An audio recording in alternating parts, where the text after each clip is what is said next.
Hello and welcome to this episode of Shattered Ice Gaming, where today we are going to be taking a look at a free-to-play cyberpunk dungeon crawling adventure. So, what is this game? How does it work? This game is called Gridrunner, and it is by Titanforge Miniatures, I believe the company is called, or Titanforge Games. If you go to their website, titanforge.com, you can navigate to it through there, or you can just, type Gridrunner into Google, Gridrunner board game, and you should be able to find it. And when you go there, you should see something that looks like this. So you'll get an introduction to the game here, which basically just breaks down what it is. If you have a 3D printer, you can print out 3D miniatures to play this with. Or if you're like me, you can use miniatures from other games that are appropriately cyberpunk, such as this one. The rulebook, as it tells us, is 3 pages long. And this isn't just a one and done game. These are story-based dungeon crawls. Each one is like a mini campaign, which consists of 3 acts, and each act will consist of roughly 3 to 4 maps that you will fight your way through until you eventually defeat the big boss at the end. And with each map you progress through, you will learn a little bit more of the story. So you've got these 4 different stories down the left-hand side of the screen here: Electric Chase, Techno Noir, The One, and Italian Job. And these are an ongoing thing. Titanforge seem to release a new campaign for this every few months, because when I first saw this game last year, and much to my shame didn't get round to covering it on my channel until now, there was only Electric Chase, and so there's 3 more. So this is, for a free game, they're putting out content which you can just go and download, and it will give you all the enemy cards. It'll give you a whole bunch of character cards that you can play as. Each month, I think they release sort of a new chapter to each campaign, and with that you will get an enemy sheet which gives you all the necessary enemies for their release that month, and it will give you 2 new characters that you can choose to play from. Now today we are going to start by having a look at Electric Chase. So we'll click on Electric Chase, and that will bring up our 3 chapters available to us. So we want to start at chapter 1, which is of course Abduction, and then over here you can see where you've got characters and card accessories, so you'd click there and that will take you to the downloads for all the necessary components to play Abduction. So you'll get maps with the terrain printed on them, so you can just print those out as black and white maps and just play off of that. Of course, your characters, your villains, and I believe each one also has the rules in there, along with one of these tracker sheets for your campaign, which we'll be looking at in a moment. Then this main section here is all the story, it's all the setup, which we'll read in a moment. But also what is very nice is they will have this list of components here, which tells you all the different terrain pieces you will need if you are using 3D printed terrain, and how many melee goons, ranged goons, and the boss you will need. So for this we're going to need 3 melee goons and 3 ranged goons.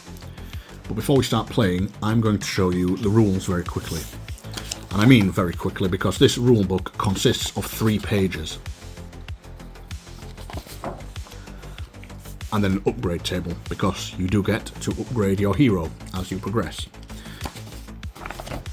Now I'm not going to go over the rules in any depth here, because I can explain them as we play the game. But essentially, the very basics of it is, like many dungeon crawlers, we are going to play the hero moving around this map.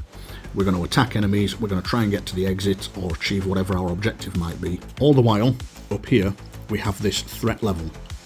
And as the threat level increases, our enemies become more dangerous. We also have a round tracker.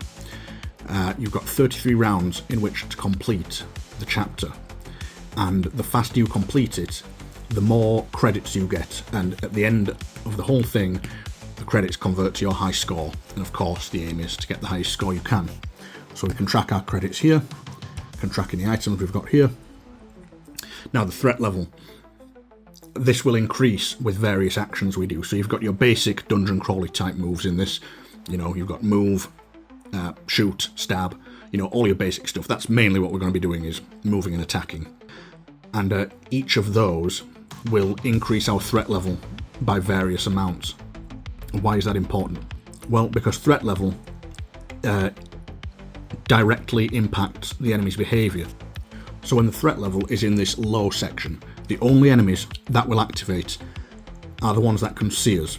And line of sight is very simple. If you can trace a line from any part of one square to any part of another square, line of sight exists.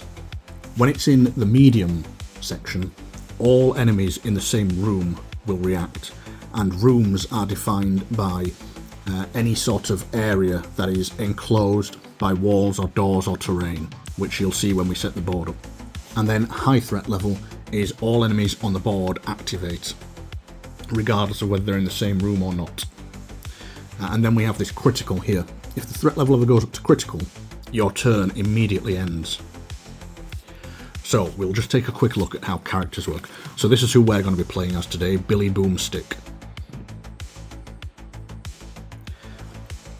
And Billy Boomstick, as you can see, has a health of 6, so if he takes 6 hits he's dead. He has a speed of 2, which means when he uses the move action, he can move up to 2 squares. His defense is 12, which means when an enemy attacks him, the enemy must roll a 12 or higher on a d20. You will need d20s to play this game as well. And then his stats are strength, agility and intelligence. His strength, as you can see, is very good at 5. His agility and his intelligence, not so much. And these will be used for various skill checks throughout the game. Then we have his weapon types, ranged and melee. He's very much a ranged fighter. And what these symbols mean is when he attacks at range, he will roll 3 d20s. And for each result on those d20s, you will add 3 to each one. So if he rolls 3 10s, it will become 3 results of 13. And for every one of those dice that successfully hits an enemy, they will each do 1 damage. So it is possible, although it's very rare, that some of these dice might have a 2 in them. So the number inside the die represents the damage. The number of dice themselves represents how many you roll, and this is the modifier. Now we can see that in melee, he only rolls 1 die and he gets -1, so he's not very good in close combat. And then he also has a special rule down here called Dual High Explosive Slug. So when we use this, we have to increase the threat level by 3, and it allows him to attack a visible enemy up to 2 tiles away and all enemies adjacent to it. So he basically fires a grenade at them. And that's essentially how Billy Boomstick here is going to be working. So he'll be moving 2 squares at a time and doing a lot of shooting. And then this is our set of enemies. Now we don't need to worry about him just yet because he's the boss. For the time being, we only need to worry about these melee and ranged goons, and they work very much the same. They have a health of 2, a speed of 2, and a defense of 12. And then the melee goon is better at melee combat, and the ranged goon is better at ranged combat, as you would expect. Now if we look down here, we can see their special abilities. They have mid and high. So what this means is when the threat level reaches medium, we will apply this ability when they activate. So at a medium threat level, this melee goon will have +2 melee dice. So he'll be rolling 4 melee dice with +2 to each one. And then at high, he will attack twice in his turn. The ranged goon at medium will get a +2 range hit bonus, and at high, if he gets a critical hit, which is a roll of a 20, he will apply +1 damage. So they can get nasty the higher the threat level gets. Now the main thing you'll see that's different is we have this bounty up here, 200 credits. So each time we successfully take out a ranged goon or a melee goon, we will add 200 credits to our total as we collect their bounty. And that can be used to purchase upgrades or to just apply to our high score at the end. And these guys, with their defense of 12, means we're going to need to roll 12 or higher to successfully wound them. And of course with 2 health it means they need to take 2 wounds to be killed. And that is just about it for the basics of the rules. Like I said, it is a very simple game, but it's pretty fun. It works really well, and for a free game, you can't complain. A few bits of paper, some printing, and a couple of random miniatures. I mean, if you wanted to, you could play this with chess pieces. It's completely miniatures agnostic. So what I'm going to do is I'm going to set up this board, and then we're going to play through the first chapter. and I'll give you my thoughts as we play and at the end, as well as explaining little bits of rules. And so I'm going to read you the introductory story to Chapter 1, Abduction. I'm not sure if it's more cliched to dig 2 graves when heading out to get revenge, or to quip about it being best served cold, but here I am, at the precipice of the most cliche stories of all. They came at night, they robbed my house, but the only thing that matters is that they abducted her, my best friend, my partner, my only love. I will not rest until I return her home alive. I'm not a detective. I don't do investigative work. I act. It's personal, and the only thing keeping these chums alive is that I don't know who they are yet.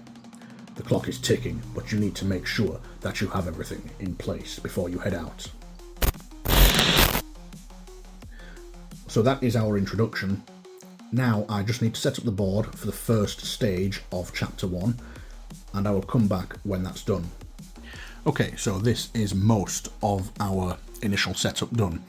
As you can see, we've got lots of nice terrain on the board, so we've got these pillars here, some boxes we can look at, some doors. There's a door here in the middle, dividing this map into 2 rooms. Now these big boxes here, they count as cabinets, which even though they're quite short, because it's just what I had, these block line of sight. Essentially any bit of terrain on the board blocks line of sight. Now there is one more thing to do, because we still have to set up a little bit more in this section, but I wanted to talk you through this rather than just cut to it all being set up. So we have another melee goon. Oh, that's in the wrong place. That should be there. So we have another melee goon there, and we have another ranged goon here. Now in the setup map, there is a wall here. Now if you have some nice thin walls, like some cardboard walls or something, you can put them there, but I don't want to obstruct the view for the camera for you guys. So what I have done is I have actually coated this entire board and this adjoined threat level tracker here with some plastic. And that allows me to use one of these nice whiteboard markers to actually mark on the board. So if I really wanted to, I could just mark all of this terrain on the board if I didn't feel like using, terrain. So we've got a wall down here.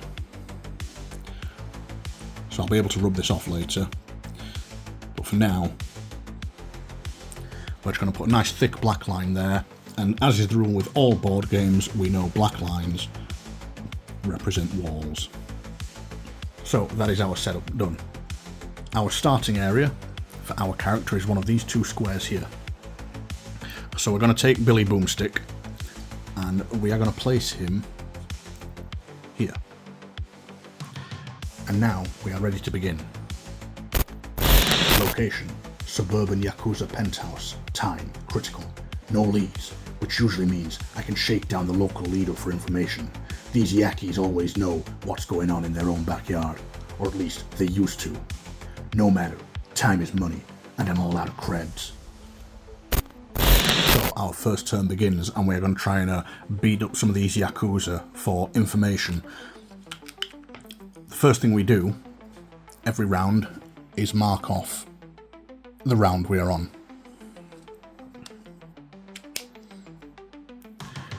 Then our Gridrunner gets to take their turn and they can perform up to 3 actions.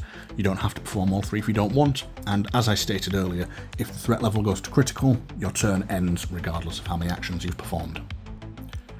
So Billy Boomstick isn't here to make friends, so he's just going to blast his way through.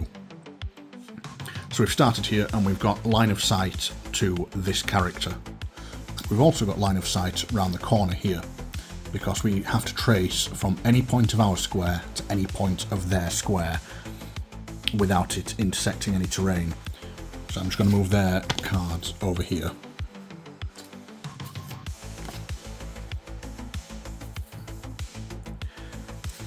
So we're going to shoot at this ranged fighter first, and we roll 3 dice and add +3 to each result. So we take our 3d20s, roll them, and we get a 6, an 11, and a 12. I'm going to change these to orange dice because the black numbers don't show up very well. So we need a 12 to hit the ranged goon. So this one hits, and then also the 11 is modified with a +3. So the 11 hits as well.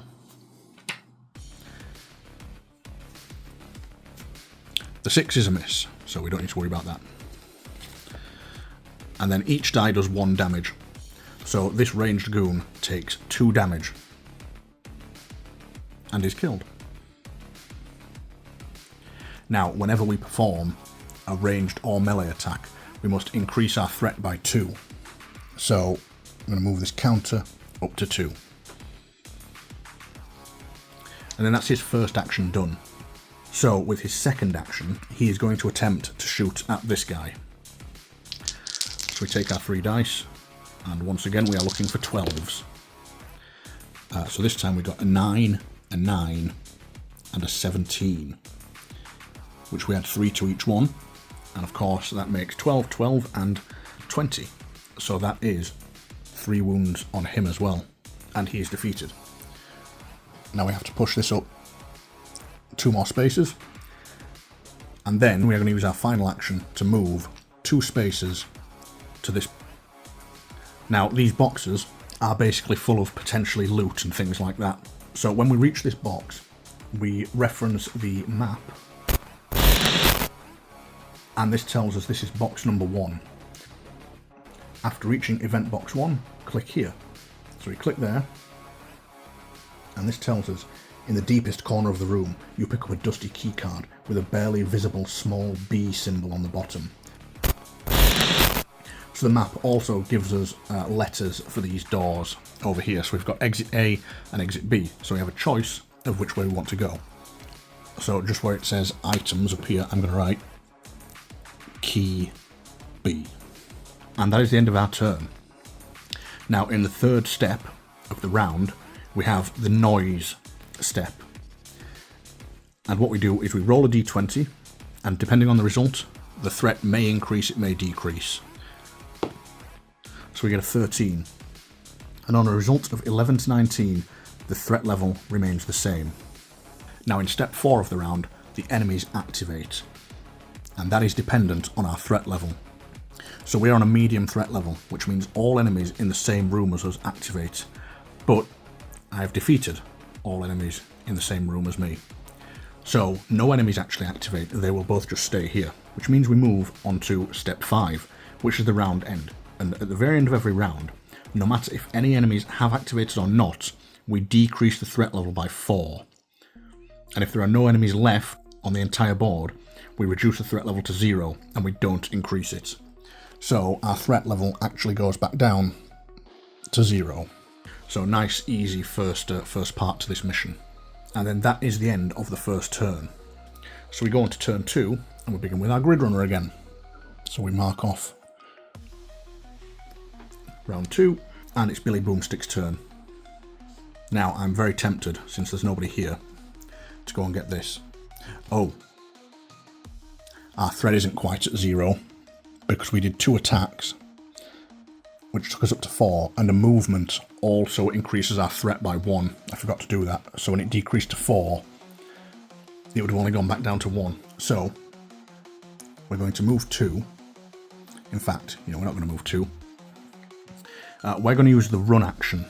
So you can run for 1 action point, which gives you a movement equal to your speed plus 1. So this will allow Billy Boomstick to move 3 spaces. But instead of increasing the threat by 1, we increase it by 2, because of course it's noisier. So we're going to run 1, 2, 3. Oh, and in this game, movement is not diagonal, it's all orthogonal. So it can be a little bit slower. Then with our second action, we're going to run again. So we go up 2, then up 2 more. 1, 2, 3. And then with our last action, we're just going to use a regular move, putting us up to a threat of 6. And we're going to go 1, 2, and stand on this box, which is box number 2. After reaching event box 2, click here. You notice a small keycard placed neatly on the shelf, along with a note saying, "Don't lose it this time, dipshit." It has a small A symbol on the bottom. you may proceed through exit A. So I'll just make a note, we've got key A as well. So now we can choose to go through either of these doors, and I am going to suggest that we go through door A, because there was a note attached to that key card, so it seems like it might be a more important one. Okay, and that is the end of the Gridrunner's turn. So now we do the noise check. And I roll a 16, which is 11 to 19, keep the current threat, which is good for us because we were almost at high threat. So again, none of the enemies activate, and at the round end, we reduce the threat by 4, taking it down to 2. And now we move on to round 3.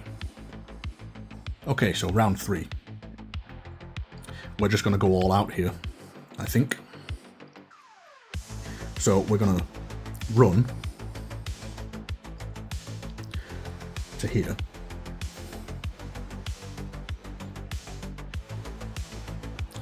Then we are going to run again. Now, this door is here. In this game, it doesn't cost an action to open a door, it costs you one of your movement points. So if I'm running, instead of moving 3 spaces, I will only move 2. And my third movement point will be used to open this door. So we'll go 1, 2 to open the door, and when a door is open, it's open for good. You can't close them behind you. And then 3, which moves us to here. And that's our second action. So with our third action, we want to take down this ranged goon. So we'll do our 3 dice attack. And we get an extremely good result there of a 20, 11 and a 4, which of course we had our 3, turning that into 14. A 20 would be a critical hit, but there's only certain weapons where rolling a critical hit has an effect. Mostly it's for the enemies. And of course that's 2 wounds on him, so he is defeated. And that's the end of our Gridrunner's turn. So, oh, I didn't do the threat, did I? For his attack and for his second movement. Now we do roll a die for the noise, and we get a 5, which actually on a result of 5, 2 to 10 increase the threat level by 1. So it would go up to critical. So it doesn't actually make too much of a difference to us that it went to critical, but if it had been during our turn, it had gone to critical, then our turn would have ended. So now we go on to the enemy's turn, and of course we have an enemy to activate now, and he is a melee goon.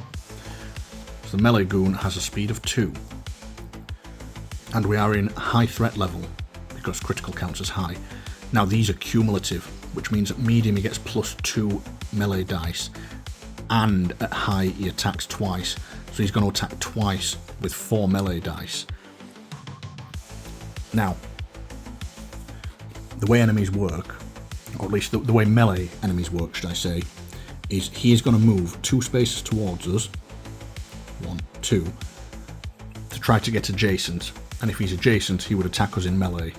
Luckily for us, he only moves 2 spaces, and as I said earlier, everything in this game is orthogonal, so he would have to be here to attack us in melee. This is not adjacent. But melee goons aren't completely helpless. They can attack at range, but they're just not very good at it. So he's going to attack with 1 die, and he gets -3 to the roll. And Billy's defense is 12. So we'll roll for our melee goon, and he rolls a 6, which of course is -3 down to 3, so that's definitely a miss. And at the end of the round, we always reduce our threat by 4. Okay, so all I've got to do now is kill him, and my threat will go to 0, and then I'm free to move around as I wish. So we're on to round 4. So the first thing I'm going to do is shoot at him. So once again, we just need to get those 12s. That one was a 2, that one was a 3, and that one was a 12. So unfortunately for us, our threat goes up by 2, but we don't actually manage to kill him. We only do 1 wound to him. It's a good idea to have wound markers for this. But he's only got one wound on him, so we know the next wound's going to kill him. And we're going to use our second action to attack him again.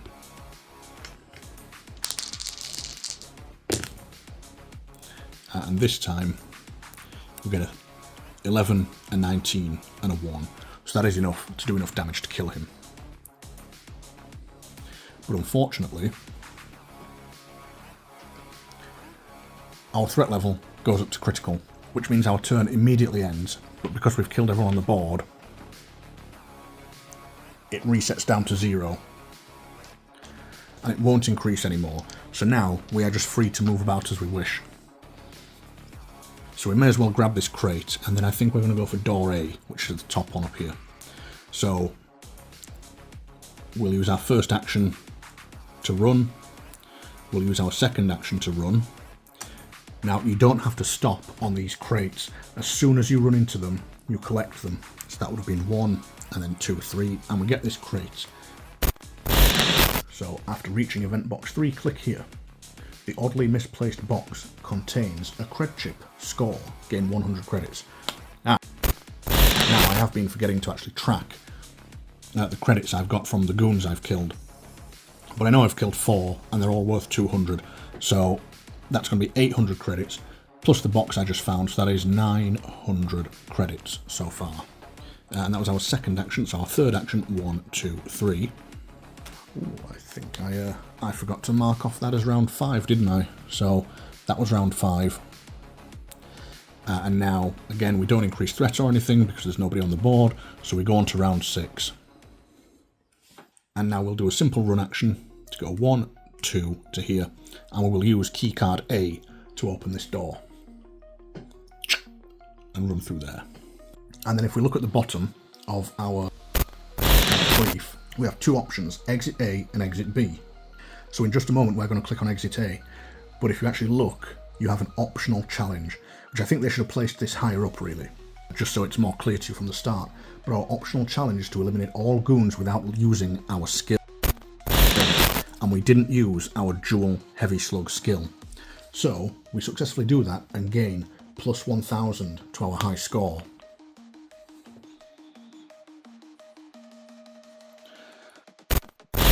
And then we'll click on exit A and see what happens. So the first thing we get to do is do any upgrades. So you can print this out, but it's also shown on screen. So for these upgrades, you do have tokens you can print out, but I didn't bother printing them out. I'm just going to note on the sheet anything I choose to take. So he is pretty good at doing some killing. So I'm not really interested in spending anything on increasing his range bonus or anything just yet. His speed is probably what I would want to increase, if anything. We didn't take any damage, so we don't need to heal. So I don't think I'm going to buy anything. The only one I'm going to point out is this one at the bottom, bounty payout, plus 50, and it costs you 400 credits. Now if we do that, every time we kill someone, we'll gain 50 bonus credits. So we have to kill quite a few things for that to pay off. You know, we have to kill at least 8 enemies for that to pay for itself and get us some actual bonus points. So for the time being, I'm not going to buy anything. We're just going to continue. So we go on to stage 2. Location, Yakuza foyer. Time, critical. The smell of blood and gunpowder lingers in the air. The tension is palpable. You can feel the adrenaline pumping through your veins. It's oddly soothing. They seem on alert. Something's fishy, and I hate fish. Okay, so now I need to set up the next map. Okay, so here we are with the setup for stage 2. And this is our exit point. So once again, all this terrain blocks our movement and line of sight. We have 3 boxes to collect. So we'll probably try and grab a couple of those, but all we have to do is reach these doors and go through them. So one thing I'm not actually too sure of is if you start a new turn when you go to a new map tile. But I don't think you do. I think it carries on. And if I'm not mistaken, I used 1 action to get into here for this turn. So I have 2 actions left. Of course, there are now enemies on the board, so that move action, which was a run, would increase my threat by 2. And then I am going to use my remaining 2 actions to do a move to there, and then a move to there, and get this crate. There's crate number 2. So we click on event box number 2. There's a few cred chips inside. Gain 150 credits.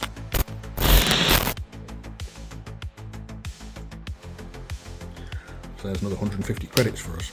So luckily for us, we are still in the low threat section of the threat track, and nobody can see us, so nobody activates. Or at least we hope they don't, because I almost forgot, we do our noise check before enemy activations. Oh dear. So we roll a 3. On the 3, we increase threat level by 1. So actually, we go up to medium, which means all enemies in the same room as us activate.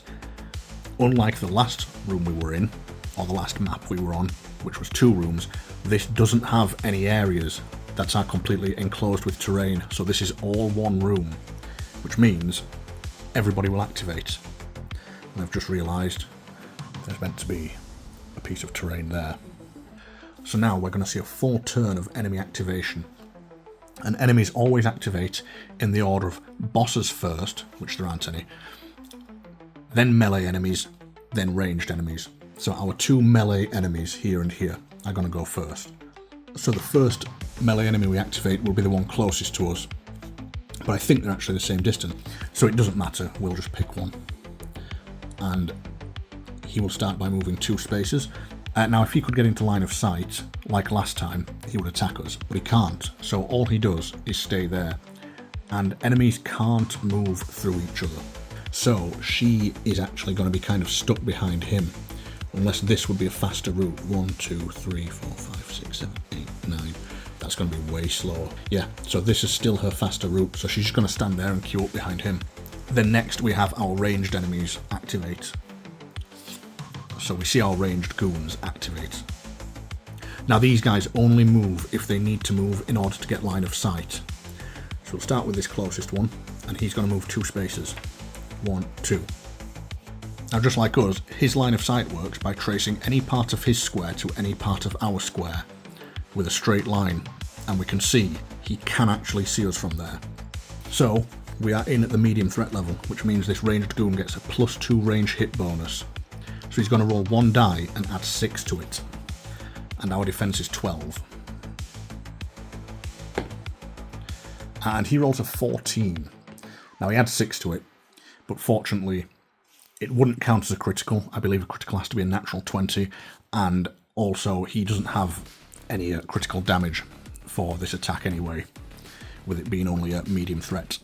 So he only does 1 damage to us, and luckily for Billy Boomstick he's got 6 health, so that's not too bad. So I'm going to put this die on here to count Billy's health. And then this ranged goon will go 1, 2 to there. And then after they've all activated, we decrease the threat by 4, and now we're on to round 7. Okay, so we're really just going to have to blast our way through here. So we've got 3 actions. Now if we move 2 spaces, we'll be adjacent to him. And in this game, you cannot fire a weapon if there is anybody adjacent to you. Like, even if I wasn't shooting at him, I wouldn't be able to do a ranged attack. So I'm going to have to move 1 space to there, which unfortunately slows me down a bit.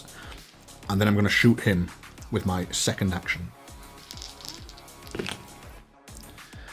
What do we get? We get an 18, an 8, and a 16. So that is definitely 2 wounds on him. So he is definitely dead. And we increase our threat by 2. Right, so we've only got 1 action left. So we're actually just going to end our turn there, so we can keep our threat level nice and low. So we'll do our noise check, and we roll a 17, which is keep the current threat level as it is.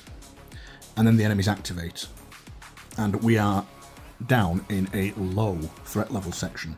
So none of these enemies have line of sight, so they don't activate. And then at the round end, we decrease our threat by 4. And move on to round 8. Now I'm in a really good position here. I'm going to run 1, 2, 3 to there.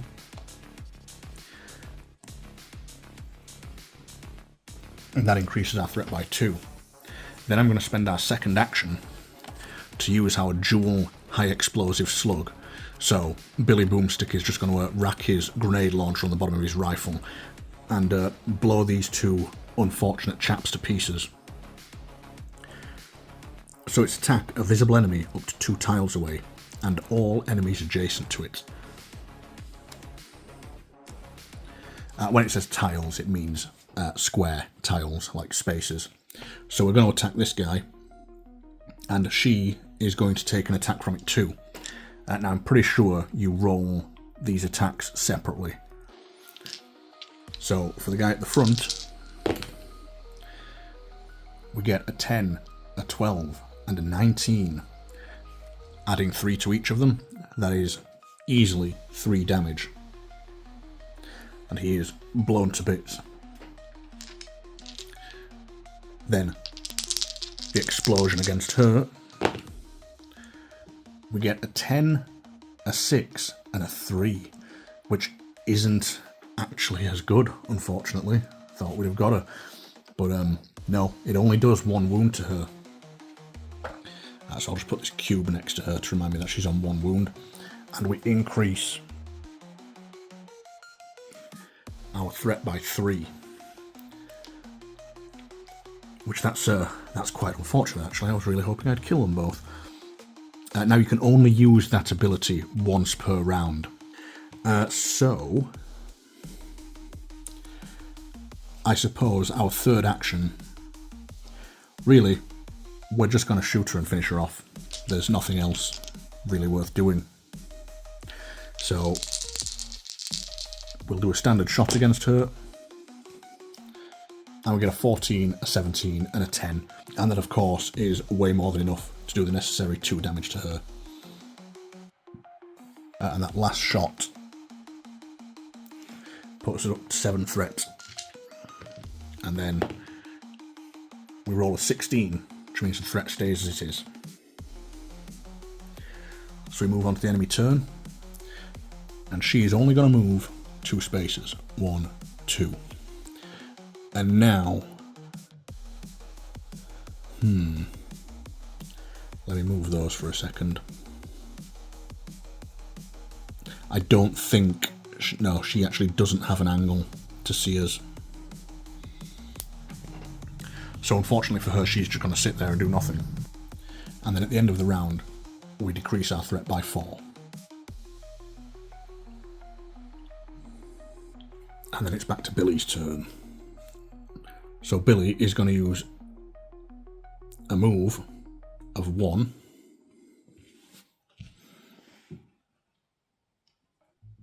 Or a move that increases his threat by 1, should I say.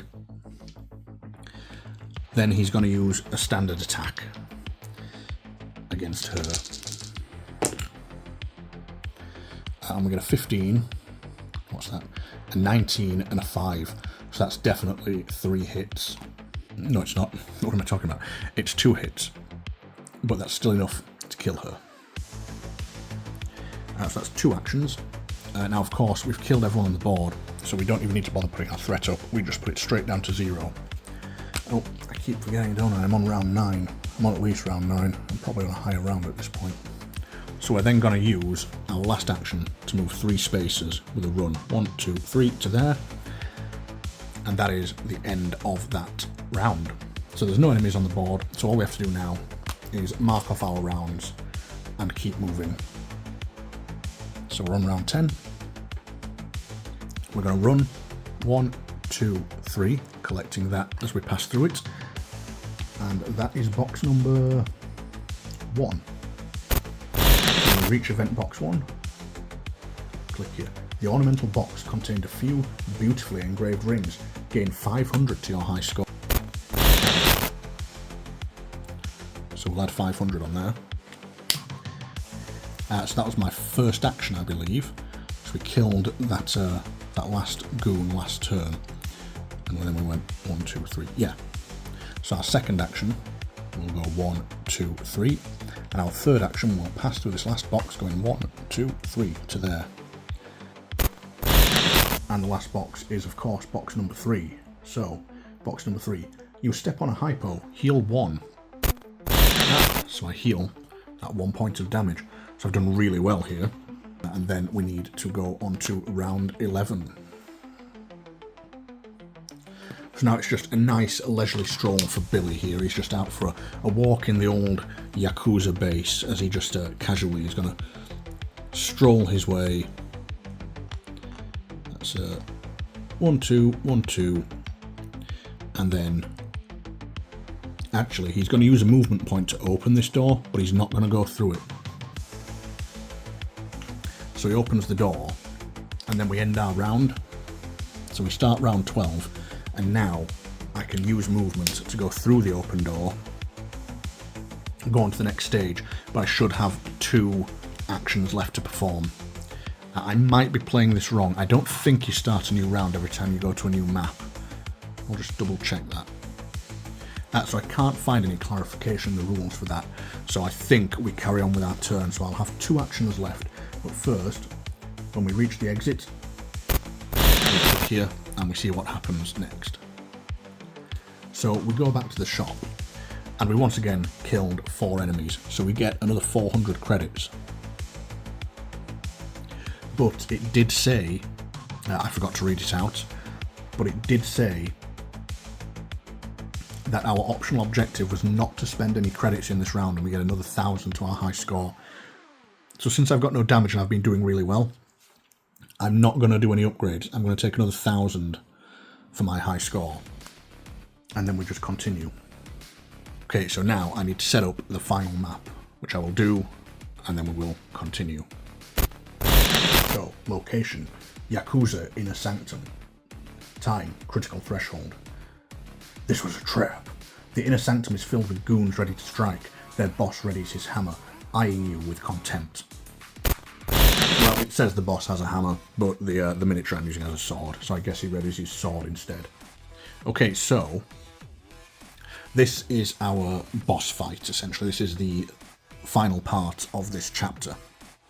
And as you can see, difficulty has ramped up quite a lot. As not only do we have the boss to deal with, we have 6 goons to deal with. Now let's take a quick look at the boss.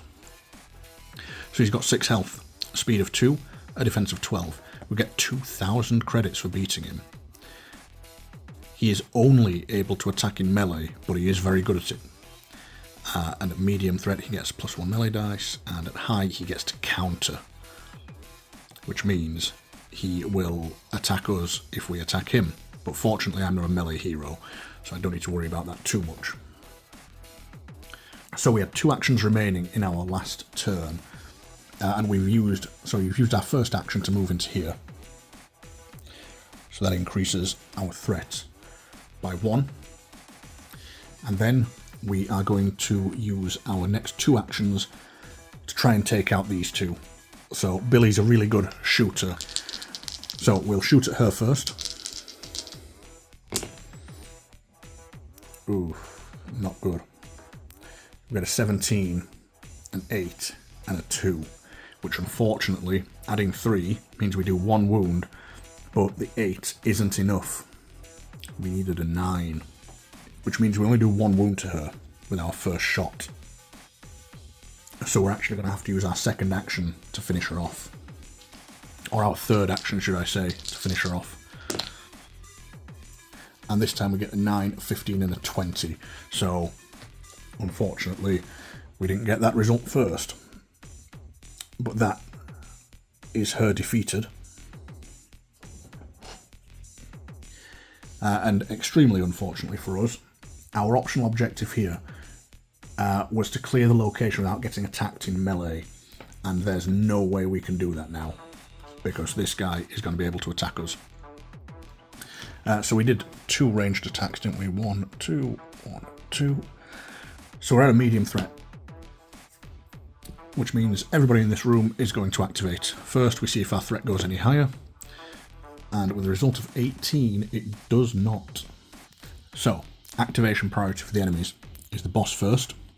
So he only moves 2 spaces, lucky for us. So he's going to go 1, 2.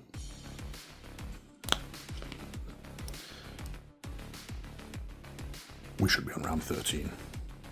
Okay, then next it is melee goons, beginning with the ones closest to the hero. So it's going to be this guy first, 1, 2, and he's going to attack. So we are at medium threat, which means he gets +2 melee dice, so he's going to be rolling 4 dice and adding 2 to them.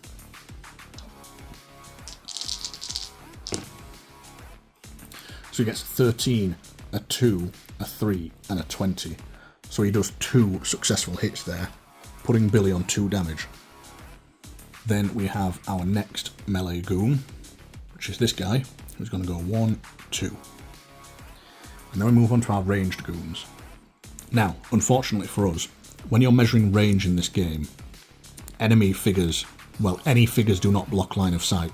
You can draw line of sight through models, but not terrain. Unfortunately for that, that means all of these ranged characters have line of sight to us, because there is no range in terms of how many spaces they can fire. They can fire for as far as they can see. So we are going to take 3 ranged attacks now. And as we can see, our ranged goons, medium, so +2 ranged hit bonus, 1 die with a +4, so it's 1 die with a +6. So there's a good chance they'll all hit us here. So I may as well just roll all 3 at once, because none of them are going to move. They can all see from where they are.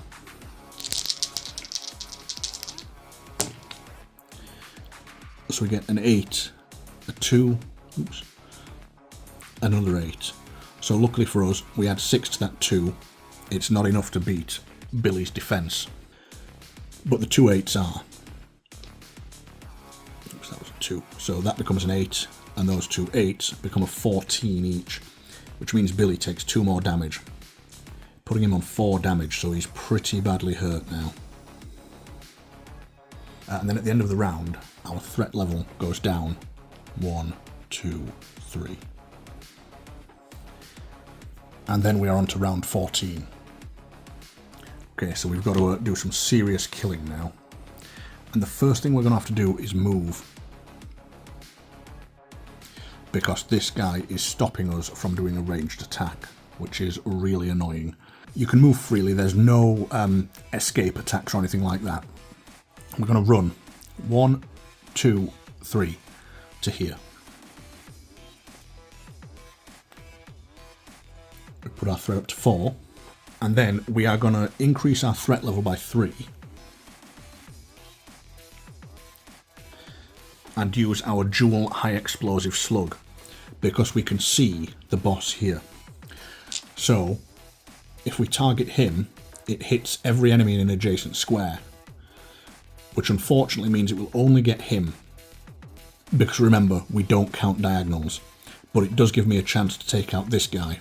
So we'll go against the boss first. So thankfully his defense is the same as his friends, so we only need 12s. And we get a 13, a 16 and a 10, so that is 3 wounds on the boss.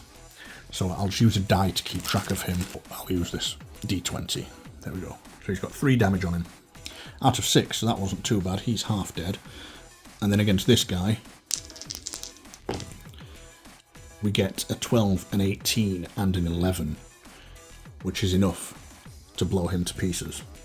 And I don't really want to get hit by him, so what I'm going to do is move down to this corner, which probably isn't the safest thing to do, but I don't think we have any other choice. We're just going to have to shoot everyone we can. Then we do our noise check. We roll a 6, which means the threat increases by 1.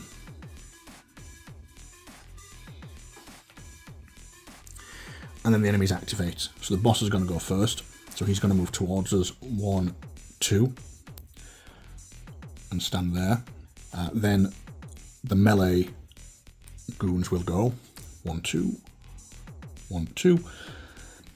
Melee goons still shoot actually, so he should take a shot at me. So he has 1 die with a -3. And he gets an 11, so that's reduced to 8. So that misses. This melee goon doesn't have line of sight to me after his movement, I don't believe. And then our ranged goon here. So she gets 1 die with +6 to it, and if she rolls a 20, it does +1 damage. So she will take her shot, and she rolls an 18, which is a hit, but thankfully it needs to be a natural 20 to be a crit. So we're on 5 damage now. Oof, this has gone bad pretty quickly. And then we have our last ranged enemy here. So he's going to move 2 spaces. And I think, can he see me? Straight line? I think he can. So he's going to shoot as well. Oh, so he gets a 4, which means he just misses us. So we've got 1 health left to do this. So at the end of the round, this is reduced by 4. 1, 2, 3, 4. So we're just going to have to take these enemies out as best we can. So we'll start with the guy who is closest to us. And we can't really afford to miss here, if I'm honest. So we get a 12, a 7 and a 10. Which luckily, that is 2 successful hits. So we take out this melee goon. We're going to be lucky to survive this, because he can just stand there and shoot at us.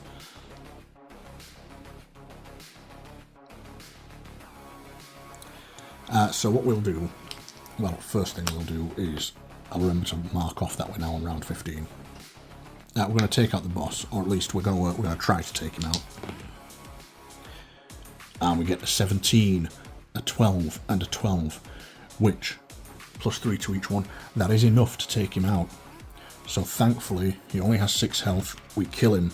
Old Hiru Okiga is taken down in a hail of gunfire before he reaches us. And now we've actually used 2 actions and put our threat up to 9, so we can make 1 more action, but we will do the action and then the turn will end when it goes to critical. So we can make 1 more shot here. So if I can take her out and he misses me, I should be okay. I should be able to do this just. So we're going to use our last action to shoot at this ranged goon. Oops, we're on 5 damage. So we get, what did we get? A 15, a 5 and a 14. So thankfully that is enough to take her down. And of course that attack would put us up to critical, which means our turn immediately ends, but that's okay, we had no actions left anyway. And then it can't increase any further, so there's no point doing a noise check, so it's the enemy's turn. So this guy is going to go 1, 2, and then this guy can see us, so he's just going to shoot, and we are unfortunately still on a high threat. So this guy's attack has to miss us. Oh, did you see that? I saw that I was going to be an 18. That rolled back just. It's a good job I've got magnets in the table, isn't it? So that's a 5. Plus his 6 takes it up to 11, so we just survived that by 1 point. We survive. And then our threat goes down by 4. 1, 2, 3, 4. So we need to take both of these guys out now. We're going to go for the ranged guy first, because he's by far the bigger threat. Oh, and of course, keep forgetting this, I believe we're on round 16.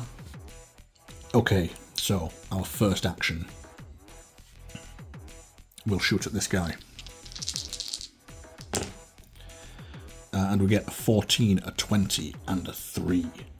So the 3 is nothing. 20, we don't get crits. But it's enough to kill him. And now I've got 2 actions left to take out this last guy, so it shouldn't, famous last words, be a problem. So our second action, although... when we do this, actually, after we do this action, it's going to end our turn. Oh, I'm pinned here, actually. Yeah, I can't even risk running from him, because even though they get a terrible shot, you know, even though it's -3 to their result, I can't risk him hitting me because I've only got 1 health left. So I'm gonna have to gamble it all on this one shot and hope that we get 2 hits on him. But hopefully, we've got him. Let's see. A 12, a 16, and a 15. Oh yeah, that was the right choice. So he just machine guns him all the way across the room and out the window. And that is the entire chapter complete. So now we need to add up our credits for that, don't we? Because we killed 6 guys, which gives us 1,200 credits, because they were each worth 200 each. And then the boss was worth 2,000.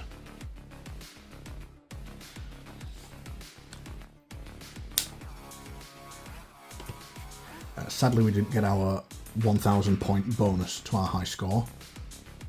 And that's the end. So, the ending to our story. Late Mr. Okiga had no idea who I was and why I was here, but he did get tipped off about my visit, an anonymous last-minute call.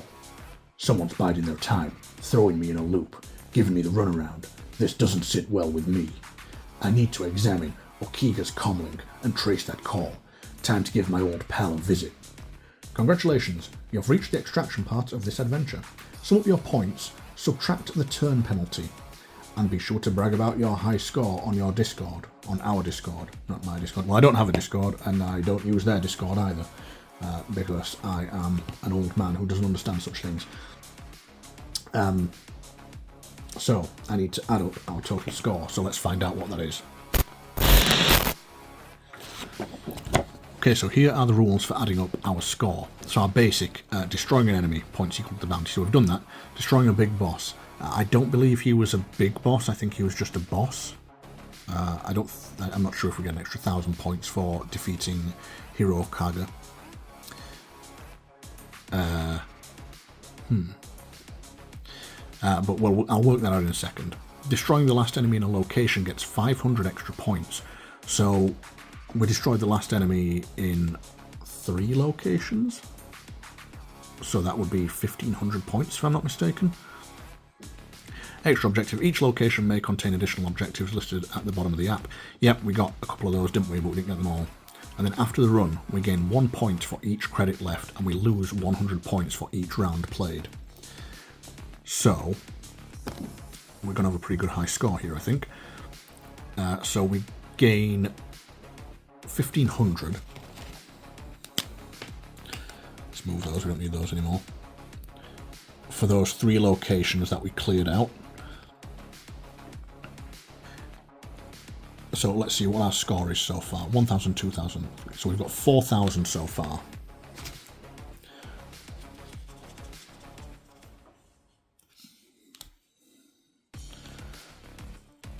So there's our 4,000. Now, we've done 16 rounds, I think. So we will take off 100 points for each round. So that is 1,600, which reduces us to 2,400.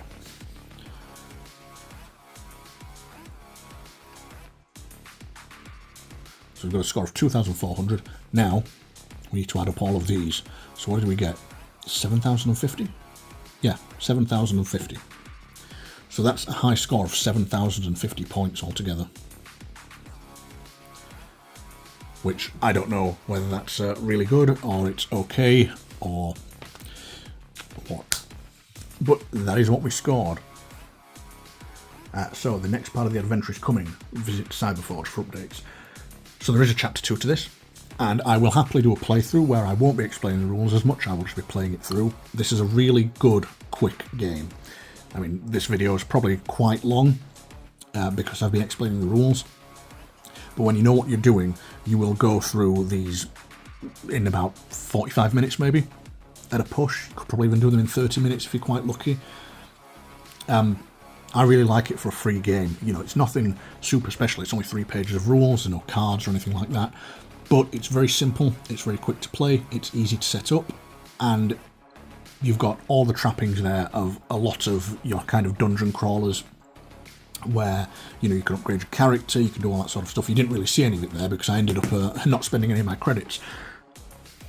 But I will certainly be doing that in future. So there you go, that's it. That is Gridrunner. Completely free to play, well, except for the cost of, you know, printing out the map and things like that. Really good fun, really basic adventure game, great to kill an hour or so. And the fact that this is continually being updated by Titan Forge, and it is, you know, what did I say, like 4? There are 4 campaigns now, I believe, each of 3 chapters. Each chapter will take you 30 minutes to an hour to play, so that's quite a lot of content, I think, for free. So thanks very much for watching. If you've enjoyed watching this, then please do subscribe, leave some love in the comments, all that usual stuff. It all really helps the channel grow, and I will see you in the next one. Bye.